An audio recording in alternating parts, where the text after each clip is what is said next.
Hi friends, எல்லாருக்கும் good morning. இன்னைக்கு Saturday, இன்னைக்கு தேர்ட் சாட்டர்டே. மோரோவர் எல்லாருக்கும் ஒர்க்குக்கும் எல்லாம் ஆஃபீஸ்க்கு ஸ்கூலுக்கெல்லாம் போயிருப்பீங்க. இன்னைக்கு லீவ் இருந்திருக்காது. அப்படியே உங்ககிட்ட ஒரு விஷயம் ஷேர் பண்ணுறேன். இன்னைக்கு நான் என்ன லஞ்ச் அண்ட் பிரேக்ஃபாஸ்ட் செஞ்சுருக்கேன்னுட்டு வாங்க பார்க்கலாம். பிரேக்ஃபாஸ்ட்டுக்கு இட்லி, சுட சுட இட்லி வச்சுருக்கேன். அதுக்கு வந்து தக்காளி தொக்கு வச்சுருக்கேன். நல்லா எங்கள் வீட்டுக்காருக்கு இட்லி தக்காளி சட்னினா ரொம்ப பிடிக்கும். அதுக்கப்புறமா எனக்கு வந்து ஆஃப்டர்நூனுக்கு வந்து ரைஸு, பருப்பு பொடி, நெய் விட்டு வச்சுருக்கேன். செம்ம சூப்பராக இருக்கும் இது காம்போ. அப்புறம் வந்து கேரட் பொரியல் பண்ணியிருக்கேன்.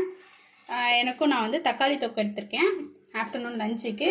அப்புறமா சாம்பார், நல்லா சாம்பார் வச்சுருக்கேன். அதுக்கப்புறமா ஸ்நாக்ஸுக்கு வந்து முந்திரி பிஸ்கெட்டு. எனக்கு இது ரொம்ப பிடிக்கும். சின்ன வயசுலேருந்தே ஹாட் பிஸ்கெட்னால் சக்கரை போட்டது ரொம்ப பிடிக்கும் எனக்கு. அது ஸ்நாக்ஸாக எடுத்துகிட்ருக்கேன்.